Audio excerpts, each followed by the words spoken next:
And now, drum roll, please. It's time for the Horror Guys. Yay! With Kevin. And Brian. We're going to talk about recipes this week, aren't we? This is the cooking show? Yeah, Surprise episode. No. No? Let's talk about horror movies instead. Horror movies? I love horror movies. Well, we got some this week. We saw some. We got good, bad, and ugly this week. Good, bad, and mediocre. Yeah.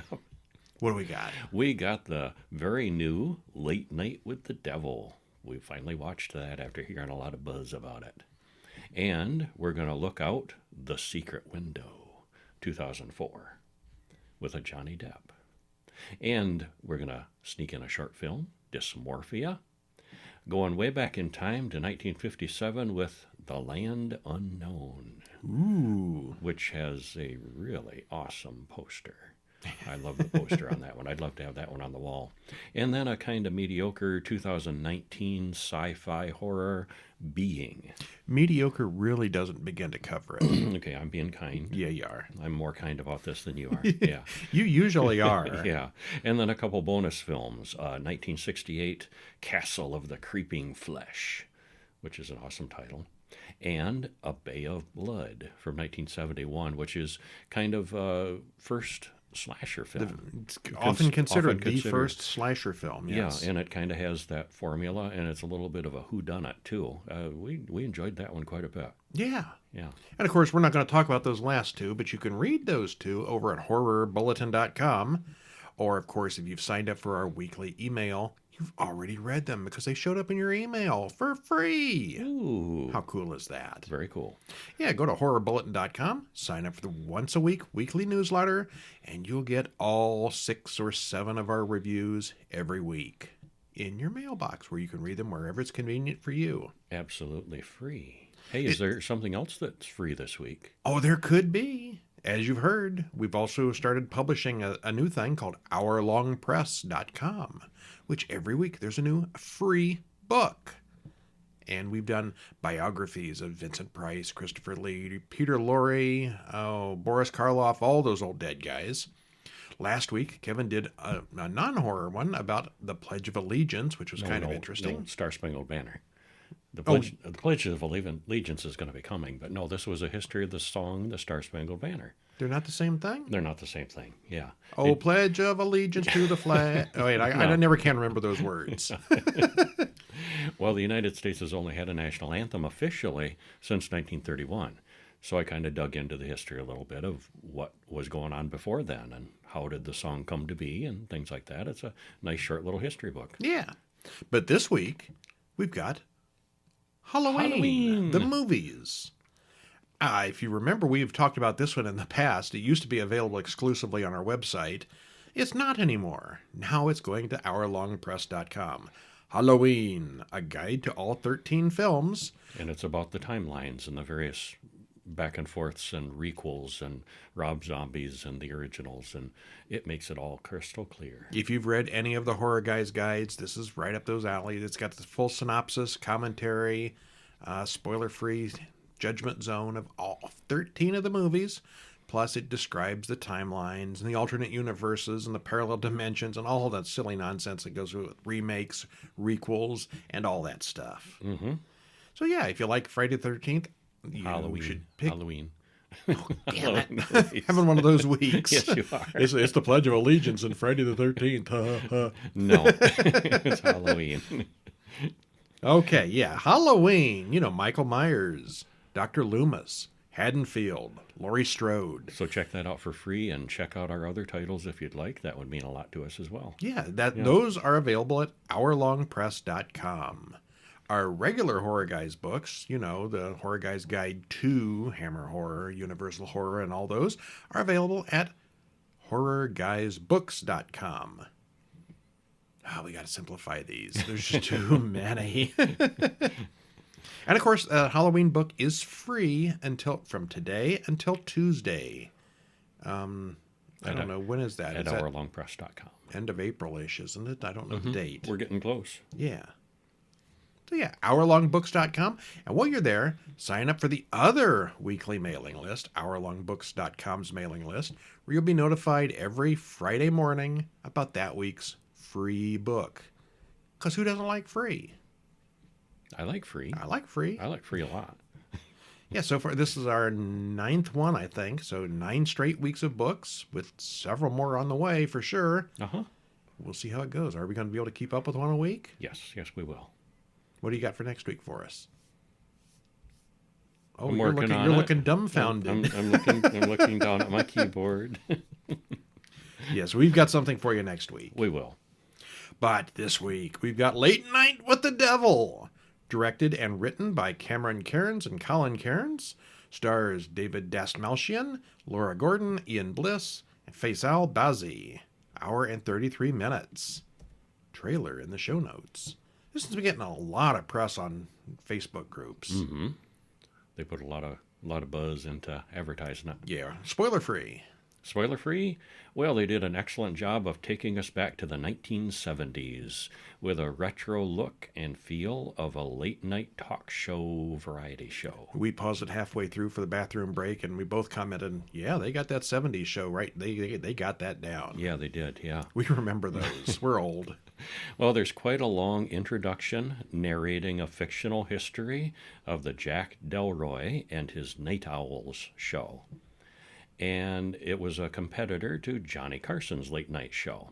And then we view a Halloween episode of the show that starts out normal and gets wilder and weirder as it goes on.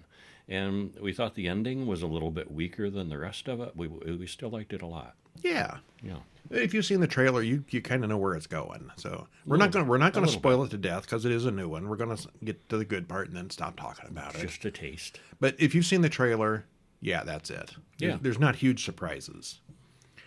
Well, we get an early 70s news montage as the narrator tells us that TV broadcasts the chaos. TV is chaos. Yes. It's April 1971, back when TV was so chaotic. And a new late-night show, Night Owls, premieres. The host of the brand new show, Jack Delroy, comes out and makes a joke about everyone watching Johnny Carson instead. I wonder if our audience even remembers Johnny Carson. Yeah, some of them. And he's enough of an icon. He was on TV before David Letterman, and David Letterman was on before Conan O'Brien. And Conan O'Brien was on before those other guys. It's been a while since Johnny Carson. It has been. Yeah, quite a while. He was a big deal at the time. Yes, he was. Well, time passes, and we see that the show is a hit. We're told that he's a member of the Grove, a sort of secret society in California. I think this is one of those things they could have done differently. Mm-hmm. Why would they tell us that in a voiceover biography? This is not something you would talk about normally. Well, they were filling us in because it was necessary for the plot. Yes, Chekhov's cult. Yeah, but I mean, that's not a normal. It's not a normal thing to be talking about. Well, it caused some controversy after the fact. People were talking about it. Yeah. Uh-huh.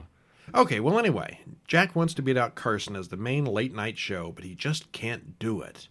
It's in 1976, several years after the show starts. Jack's wife gets lung cancer and comes onto the show to talk about it, but even that doesn't beat Carson. Yeah, that was their top-rated show, and it still didn't quite reach Carson's fame. And then she died 2 weeks later. Uh-huh. Well, Jack disappears for a month and then returns. The ratings start to fall because it looks like his contract may not be reviewed. He has lost his touch.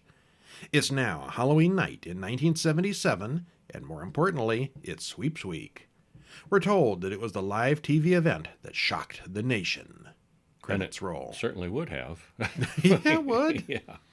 And this is like 8 or 9 minutes in before the credits roll. This is all just basically narration and a montage of clips and stuff. Mm-hmm. There's no real story yet. On the history. Yeah. Jack and his co-host Gus have some lame banter, as they always do. Mm-hmm. Jack tells the audience about the importance of Sweeps Week, and he starts talking about popular interest in the occult, and their first guest is a spiritualist medium, Christou. Yeah, and there's a live studio audience and a live band, just like the late night shows had at that time. Yep. And 1977 was the Satanic Panic period, too. So this was not even an inappropriate thing for the show. Uh-huh. Well, Christou talks about hearing the voices of the dead and the relevance to Halloween. Christo then goes into a trance, and it all looks like a generic staged mind-reading trick. Yeah, he's doing cold readings. Is there a M in the audience? Is there a Michael? I don't remember exactly what, but he's fishing until somebody says, "Oh, my cousin was Michael," or something. We've all seen this along trick those lines. before, yes. Yeah, pretty clearly, cold reading fakery. Then he talks to a woman in the audience about relative who killed himself. It all seems very serious this time through, but it's probably just fake. Mm-hmm. Then they get ready to go to a commercial when Christo suddenly has some kind of seizure and screams. And it seems not so fake anymore. The power goes crazy, and Christo's eyes go glassy. His nose bleeds. Then he says, and the spirit is gone, and they go to a commercial. And did you notice he was losing his fake accent too? I didn't notice that. Yeah. His he was trying to have an exotic Do the accent as Indian the mysticism performer, thing. and when it was really hitting him, he was freaking out so much, and he was losing his fake accent. Well, the next guest is Carmichael the Conjurer, a former stage magician who is now a professional skeptic and paranormal investigator. If anybody remembers James Randi. Mm-hmm. Yeah, it's the him. amazing It's Randy. him. Yeah. Uh-huh. He says the world would be more interesting if the supernatural were real, but he's never found anything real. He even offers a check for $500,000 for real proof of the occult. Yeah, the amazing Randy did that. Uh-huh. And he would literally, test people, give them a fair chance, double-blind testing, and nobody ever came through with anything real. And he would often replicate the things that they were doing himself and say, this is how you do this. It's a trick. He was best known for proving that Uri Geller was a crook or a scammer. Fraud. Yeah. Uh-huh. Yeah. Christo has a coughing fit as Carmichael explains the trick and calls him a fraud and a liar. Well, Jack admits that the scary reading from Christo may have been from Madeline, his dead wife. Christo is looking really sick as Carmichael tries to scoff at the whole thing. Then Christo pukes green slime all over the stage and Carmichael. They immediately cut to another commercial. And when it cuts to commercial, we see what goes on between the scenes. Right, yeah, they switch and we're still seeing it back, while they're off the air. Yeah. Yeah. So they talk about, Christo's getting called for an ambulance and so forth, and, our ratings are not looking good, or there's an executive in the audience and that kind of stuff. So we get to see a little behind the scenes during the breaks. Uh-huh. Most of the show, though, is the talk show. Yeah. We were seeing what they're doing. As if we were watching it on TV. Yeah. Yeah. And we're going to stop there because the rest of it would be spoilers. Yeah. Boy, it was good, though. It was. I liked it a lot. I see mixed reviews online. I think a lot of this is young people that were expecting something much. I think it helped being our age and being able to relate to this a little more. Yeah. Even we're a little bit too young to, fully appreciate it, but, we get a sense of it. And I think for young folks that don't have that sense of what things were like back then. If you've seen Mike Douglas or Phil Donahue or Dick Cavett, yeah, it's the same kind of thing. Yeah, yeah. Maybe more Dick Cavett than anybody else. He's still alive. A little bit of nostalgia, yeah. Yeah, he's ancient. 300 years old, but yeah. Yeah. Well, the first 9 minutes are pure exposition and flashback telling us Jack's backstory. The rest of it is a very realistic interpretation of a 70s talk show, except I don't remember any of them being this entertaining in real life. Nope. It starts out pretty simple, but escalates quickly and gets really weird. And we both liked this one. Yes, thumbs up. Yeah.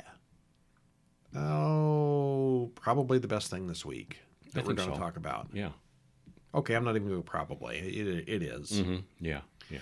Which takes us to Secret Window from 2004, directed by David Cope, written by Stephen King and David Cope, stars Johnny Depp, John Turturro, Maria Bello, and Timothy Hutton. Hour and 36 minutes, trailer in the show notes. Spoiler free. It was a really good one, taking a creepy stalker to another level. As things get worse and worse, we wonder how Mort, the victim, will get out of this.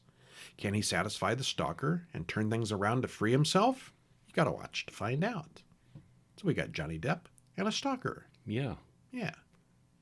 Well, what happens? I'll tell you a little bit about it. Mort Rainey sits in his car and tells himself to turn around and get out right now. Then he does just that? No. He has to go back to that motel. He goes inside the office, grabs a key, and interrupts a couple having sex inside. And credits roll. What was that all about? 6 months later, someone comes banging on Mort's door. It's John Shooter, who tells Mort, "You stole my story." He's unpleasant and wants to settle this dispute, but Mort has no idea what he's even talking about. He leaves a copy of Sowing Season that John wrote. Mort's never heard of him or his story. And he looks at it, and it's almost word for word of something he wrote in his story, Secret Window. Mort is a author who has multiple books out, and John is this like guy he's is like saying, a farmer from nowhere who comes up and accuses him of plagiarizing you his stole story. my story. Yeah, except it really does match. So, well, he keeps telling himself, I didn't steal that story. I don't think. Well, Mort's soon-to-be ex-wife Amy calls. She was the woman in the motel room. It was an affair that he interrupted there. Well, they talk about when he wrote the story. He was drunk most of the time at that time. Later, he runs into John in the woods. John says he wrote it 7 years ago, but he has no idea how a big-deal author like Mort got a hold of his story. Mort says he wrote it in 1994, and John is more than a little bit menacing. John gives Mort 3 days to get a copy of that magazine to prove the date. At this point, this story is written by Stephen King, right? Mm-hmm. Yeah. And he spent most of the 70s coked up. Mm-hmm. I was kind of wondering if this was a true story. A little bit autobiographical, a little bit inspiration from his own life. Yeah. I wrote Christine. Yeah. No, I did. Yeah. That night, Mort finds his porch light has been broken. And he also finds his dog has been killed. John is stepping up the harassment here. The next morning, Mort goes to the sheriff, but the sheriff seems a little incompetent.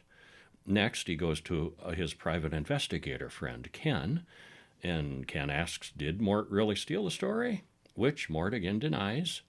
He stops by Amy's house, but doesn't go in after the magazine.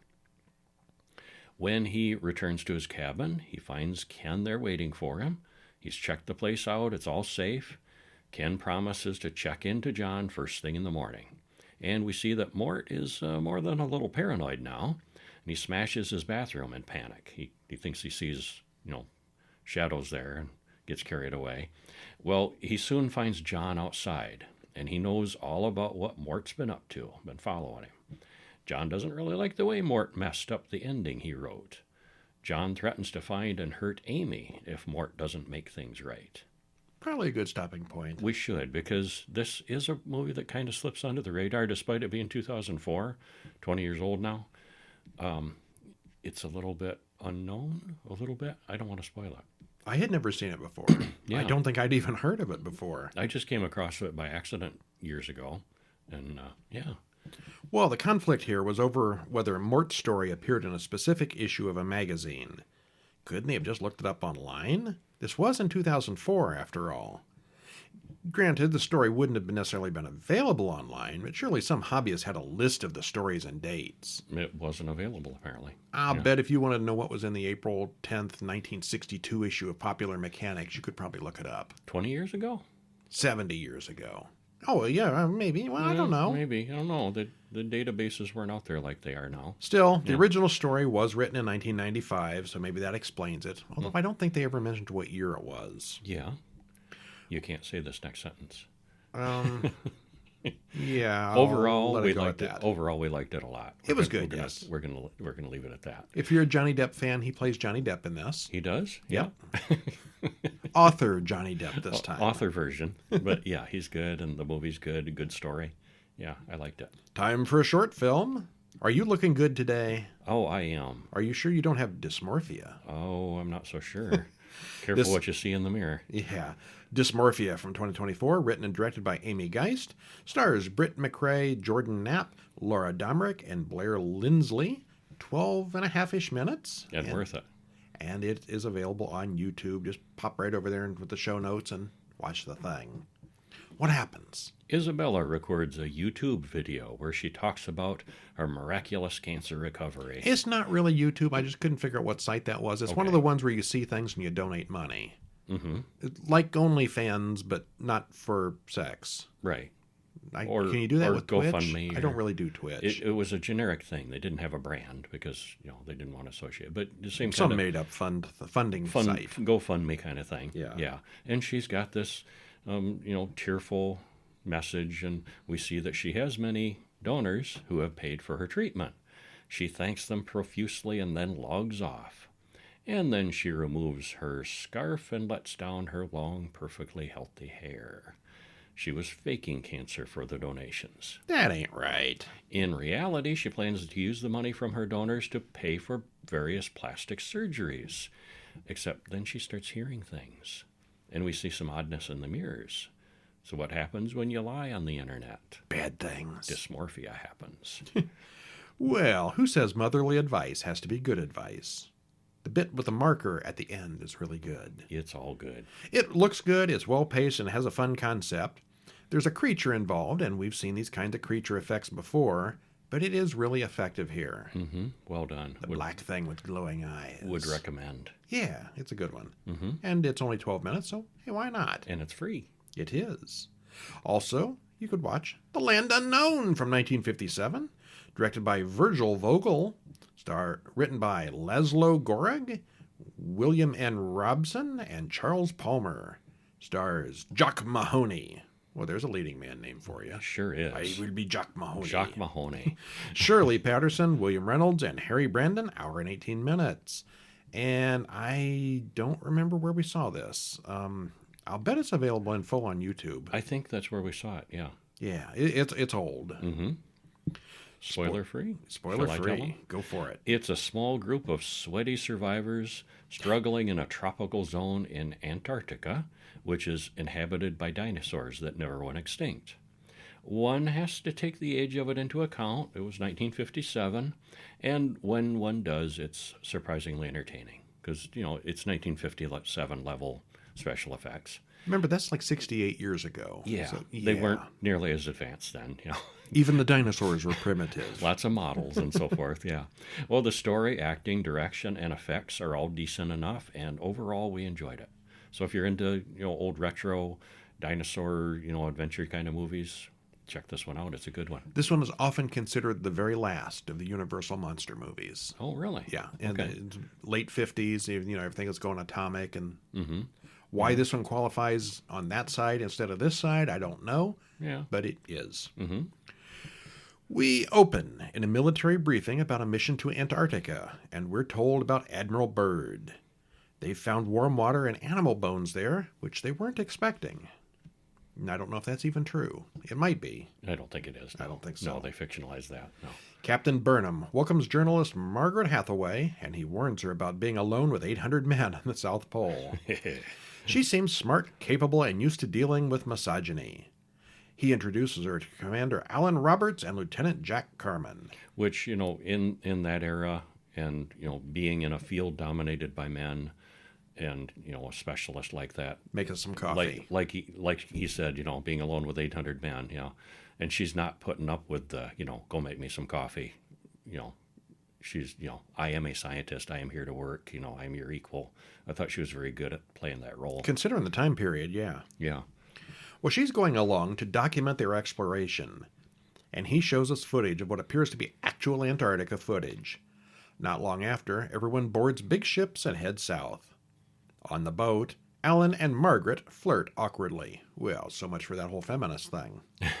They get there after several weeks. It was 1957 after all. And Jack takes off in the helicopter with Steve, Margaret, and Alan. They see seals and penguins and Mount Erebus, a dormant volcano. They arrive at the warm water region, but they get a call that bad weather's coming in, so they need to return to base. They can't fly around the storm, so they have to set down before the storm hits. A huge flying bird swoops out of nowhere and damages something in the helicopter, so they have to land right now. And that was kind of a cool, clunky, retro helicopter. Well, I say retro. It was high-tech for 1957, but I thought that was an interesting design. Well, they didn't have big aircraft carriers, I don't believe, at that point. So they had to have some kind of really small helicopters to fit on the boat at that time. They had aircraft carriers. Not the size they do now, but... Not for exploring the Antarctica. Well, probably not, yeah. This was a private thing. Yeah. All right, so they have to land. They drop below sea level somehow. Below sea level? And notice that the temperature is going up. It's 91 degrees. Turns out they're landing in this giant, great big hole, a tunnel. A giant cauldron, basically. Yeah. They find the bottom and hit pretty hard. Mechanic Steve says it's not a hard repair, but it's going to take some time. Alan says there's volcanic activity here, which is why it's so hot. We get glimpses of monsters and weirdness in the background, but none of the characters see anything. They will. Oh, yeah. Steve comes back and says he can't fix the copter after all. A part is broken, so they'll have to hope for a rescue. Jack gets on the radio to call for help, but he runs the battery down. Another of those birds flies over, and they can all see that it's not a bird, it's a pterodactyl. What? That ain't right. Alan says the warmth is trapped here, so evolution has no reason to advance. There's no telling what kind of ancient creatures might live here. Soon they see a couple of giant lizards battling it out in the distance. Then a T-Rex shows up. They turn on the helicopter blade, which chops it a bit until it backs away. Like that blade would last. That's how you get a dull blade. They soon find some of their food. It's been eaten and is missing. Something opened up the cans, and it wasn't that T-Rex. Lizards don't do that. There must be something intelligent out there. Alan reminds everyone that the main expedition will be leaving in 25 days, and they'll be stuck here forever if that happens. Alan explains the evolution of the monkeys, and that others have never heard such a crazy thing. Really? Really? I know evolution has always been kind of iffy for some people, but the 1950s, they'd never heard of it? They were acting like it was a new thing to them. Yeah. Well, monsters attack, and someone carries Maggie away in a little boat. Alan finds the man's footprints, and the three men pursue on foot. Maggie wakes up, and there's a strange man there who offers her something to drink, in English. They are not alone. He's Dr. Carl Hunter, the only survivor from a previous expedition. He's not even sure how many years it's been, which makes sense because there wouldn't be any sun down in that hole. Mm-hmm. Yeah. He's got a big shell that he uses as a horn to scare away the dinosaurs. Alan, Jack, and Steve come in with their guns drawn, and Hunter tells his story. Hunter then offers to give them the missing part from his helicopter in exchange for leaving Maggie there with him. He's mostly insane at this point after being there for so long. And it's kind of interesting. He's almost low-key trained the animals to avoid the horn. And, the horn means pain, bad thing, get away.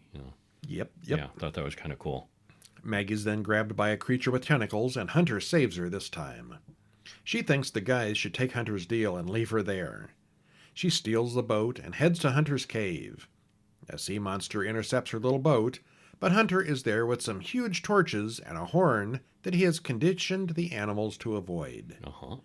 This one is really persistent, but he eventually beats the creature away.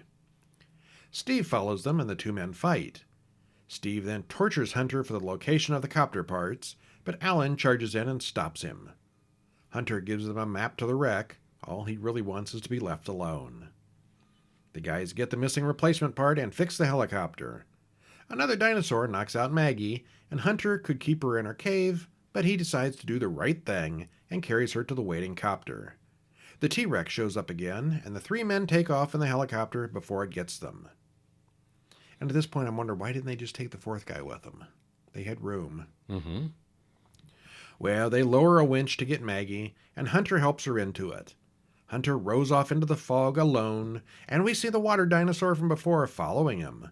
It capsizes his boat and smashes him while the others watch from above. Well, he was thinking he wanted to stay, and he didn't want to go with them. Yeah, but he's insane. Yeah. You take him anyway. Yeah, as we see in the next paragraph, they do. They shoot the dino with a flare gun, and Alan jumps in to save Hunter. They're all going home. They're within sight of the boats when they run out of fuel and do a water landing. Still, they all survive. Alan says there'll probably be another expedition next year and invites Maggie to go along for their honeymoon. Ooh. Caught dinosaurs in Antarctica? Yeah, why not? Sure. The hardest thing to believe here is that little helicopter had that much fuel. They flew for hours both ways. Yeah, and they were running it sometimes on the ground, too. Uh-huh. Yeah. The dinosaurs are pretty well done for the time period. The T-Rex was obviously just a guy in a suit, but we've seen worse. Kevin noticed their T-Rex was drooling, which was a nice touch. Made it look more lifelike. Must have been hot in that suit. Some of the giant lizards were real lizards in extreme close-ups, and those usually aren't quite as effective. But it worked, put real lizards in model settings, and Yeah. it was good enough. Yeah. The cast is small and the acting is decent. Considering the age of the film and the limited effects, it is pretty well done. Full of action-packed action. Yeah, it's not the best dinosaur movie of all time, but it was entertaining. It was decent. We have no regrets. Yeah. Which takes us to 2019's movie, Being, directed by Douglas Williams, written by Matthew Quinn and Douglas Williams, stars megastar Lance Henriksen, Stars. Robert John Burke, and Ben Browder, hour and 25 minutes. And I'll tell you right now, this came out of the dollar store. This is one of Kevin's dollar store choices. This was not a dollar store. This was that other used DVD place. And it looked interesting. And It wasn't the dollar and I store? showed it to you, and you said, "Yeah, that sounds interesting. Let's get it." You paid more than a dollar? You share blame for this. You Yeah, paid more than a dollar? I think we paid $2.50 for You this. were robbed. This is a $2.50 movie. Spoiler free. This seemed, from the storyline and the description on the back, to be better than it really was. Uh-huh. There was too much talk and not enough alien strangeness. It's got some interesting ideas and cool moments, but mostly it was pretty dull. Yeah, afraid so. All right. So we start out with Lance Henriksen. Starring. Yeah. Well, Yeah. what happens? He's Reverend Campbell, who he talks to a group of people about something that happened, and he says every bit of it is true. Credits roll. Okay, now forget Lance Henrik is in this until the end. It's one of those where they get a big name or big recognizable and name. pay him for an hour's work. Yeah, he was really not in this very much at all. Well, a bright light comes on in the barn and then goes out again. At the police station, there's a man waiting to be interrogated about missing bodies. 2 FBI agents, Dixon and Costa, come in and talk to the man. He's got a record, but he's been a ghost for the last 6 years. Joseph explains that wasn't him, it was them. And we flash back to Joseph waking up disoriented. He gets mental flashes of something alien. Later, Dale, Dennis, Tanya, and some friends come over, and there's some drama. They all kind of hate each other. I mean, it's like the worst party ever. They're hanging out drinking and talking, and boy, there's not a lot of love between these couples, you know. Are they back because Because Joseph came, and that is why they they're have back? Yeah, and there's legal drama where they're wanting to sell the property. Okay. And We don't learn Yeah. this until like halfway through the film, what they're really there for. And most of them Mm-hmm. are family and relatives. It says friends here, but it's mostly it's a brothers family, and brothers spouses and stuff. spouses, and then there's another family in town that has some money and power too. And the sheriff is related to that. The family. sheriff is related to them. The preacher, pretty much all these characters are related. Yeah, families the somehow. preacher is the father of some of these characters. Well, who's the sheriff then? Is he the oldest brother? He's the brother. Okay. Yeah. Uh-huh. Well, we cut back to the FBI, now questioning Dale. Back at the party, all the power goes off in the farmhouse where the group is gathered. The family bickers and argues, and they all notice that their phones are dead as well, and so are the flashlights and everything electric. Everyone gets needlessly hostile to each other, and you have to wonder why they got together in the first place. Clearly, they all hate each other. This is Yeah. not a happy family. Yeah. Well, they all hate Joseph for abandoning them. They even had a funeral for him. But he says it's complicated. And he just, comes back after 6 years. Not explaining anything. Yeah. Joseph calls the sheriff on the landline. The sheriff is skeptical about where Joseph's been all these years. Joseph then goes out to the barn where his brothers put all his stuff after they thought he died. The brothers have a semi-religious discussion about who has the power in town. Apparently, it's all about who owns a car and who doesn't. What? It's kind of a convoluted logic that the guy has, yeah. Well, in the barn, Joseph talks to Grace, his former girlfriend, who is now married to Dale and carrying Dale's child. Remember this for later. moved on. Remember this for later. Yeah, uh-huh. Joseph tells her he doesn't know where he's been. And he kind of tries to explain it, but can't articulate it. Well, all the brothers go coon hunting in the auto shop and see something that's not quite human. And if you're thinking raccoon, I think they there were was leaning a really- different way with that. Well, there was really a double meaning there. Yeah, I they mean, were. they were talking about animals, raccoons, but the one guy was clearly talking about black people. Racisms, yeah. Yeah. He was extremely racist. Well, but they don't find raccoons, they find a thing, and they shoot it, but Tanya, in the commotion, accidentally shoots her husband, Alan. That's how do you do that? A wild shot, yeah. Shoots him in the leg, yeah. Well, everyone comes back into the house, and Carl's talking about things that human eyes were not meant to see. I'm talking about demons. He's gone all berserk religious about this. He's not thinking aliens, he's thinking a religion thing. Joseph knows more than he's telling, but Carl won't let anybody leave the house and get help for Dale. They're all freaked out and don't want to leave the house now. There's something out there. Well, Joseph asks the creature outside to take him back again. I understand now, he says to it. Dale hallucinates a conversation with the sheriff and the preacher, and suddenly Tanya's eyes turn white, and Grace reports that Dale has died from his leg wound. Carl still insists that it's the apocalypse, and Tanya starts getting all cryptic. Joseph finally tells his story to Grace. 6 years ago, it came for him. It took him to a place where he knew everything. It's not a demon. It's beyond our labels. It's beyond space and time. Some implication that it's interdimensional and not necessarily outer space. Dale overhears the conversation, and now he wants the three of them to leave together, no matter what Carl says. Well, except Carl enters with his revolver. He admits he just shot Dennis outside, and then Grace whacks him with a shovel. Suddenly there's a bright light from outside, and Joseph goes into the light. Grace wants to go too, but she ends up getting shot in the head. These people are a good excuse for a good argument for gun control in this movie. Yeah. They don't know what they're doing. Just because everyone can have a gun doesn't mean everybody should. Yeah. Well, in the morning, Grace wakes up, and she hasn't seen Dale in so long. Dale wants to know what happened to the baby.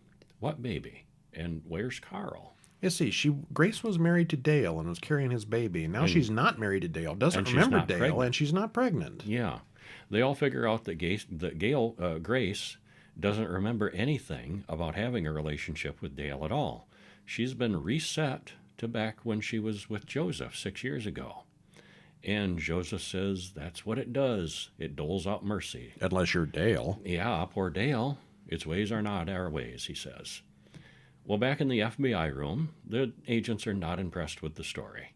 They find Dennis, and he's going to live. Alan is still dead. Tanya's out in the field as well with white eyes and looking a little insane. And the FBI releases Joseph. There was clearly something went on there. Yeah. Well, the sheriff tells the whole story to the Reverend. Hey, Lance is back. Yeah, who tells him to bury the truth. In time, this will all just go away, just like before.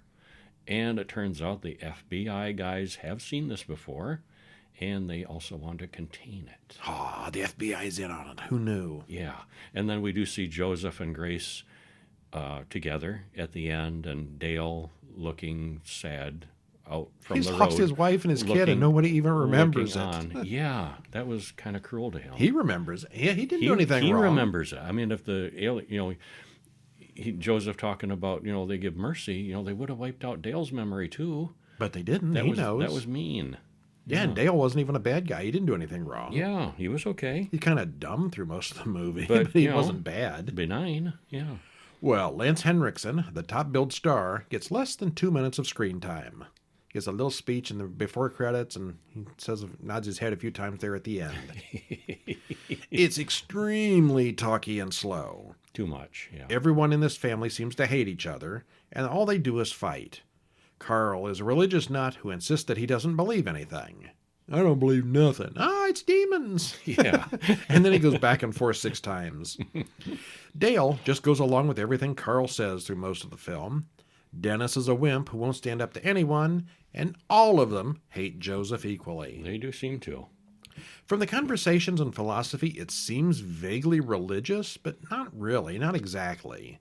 It wants to be profound, and it fails badly. There's so much philosophical, pseudo-religious talk here that really goes nowhere. And the implication is, too, if you see these things, everybody sees it different. How, through the lens of how they view the world. So the one guy saw it as a religious experience, as demons, and the others are kind of seeing it as aliens, and, the different people were seeing it differently. I don't know. They tried to, like you said, they tried to be deep. Wasn't. It didn't quite succeed. Yeah. It's not a terrible story on paper. I imagine it probably a pretty good outline on this story, but it's very poorly directed and paced. I mean, the acting was, for the most part, decent. Yeah. But it's slow and talky, and oh my God, do something already. More shooting each other, at least. Yeah, more shooting, more aliens, more action. Yeah. Yeah, most of all, could have used more. If I were going to narrow this down to one word, it would be dull. Mostly. Yeah. Blah, blah, blah. Too talky. Yeah. Yeah. All right, well, that is it for this episode. Check out horrorbulletin.com, where you can read about Castle of the Creeping Flesh from 1968. If you watch the trailer for that one, it sounds almost like a porno movie from 1968. Mm-hmm. Yeah, it is. It's something. Well, that's the one where the bear attacks people. Well, and it is kind of a sexploitation. There's a lot of breasts and lusts and sexual action. Might have been Italian. Yeah, yeah. I mean, it's not outright porn, but it's naughty. There's a lot of naughtiness in it. For 68. Yeah, yeah. And then the Bay of Blood from 1971, which is often considered the very first slasher film. Before Black Christmas, before Halloween, before Texas Chainsaw, or any of those, there was a Bay of Blood. Mm-hmm. Mario Bava's one of his early ones. And of course, if you want to pick up our free book about Halloween, a guide to all 13 films, pop on over to hourlongpress.com. There is a link in the show notes, and you can get that for free for the next 5 days. Meanwhile, I think I'm getting sick. Uh-oh. What should I do? Watch a movie? Well, what kind of movie? You should see a doctor about that. Yes, we should see 6 doctors. Medical horror? Next week, we're We going to have go a to the theme. doctors. We have a theme. Yay. Theme week coming up. Medical Doctor Horror next week. Tune in and find out about all your medical needs. Mm-hmm. They will take good care of you. Good and bloody. Yeah. All right, I'm Brian. And I'm Kevin. And we'll see you next week. See ya.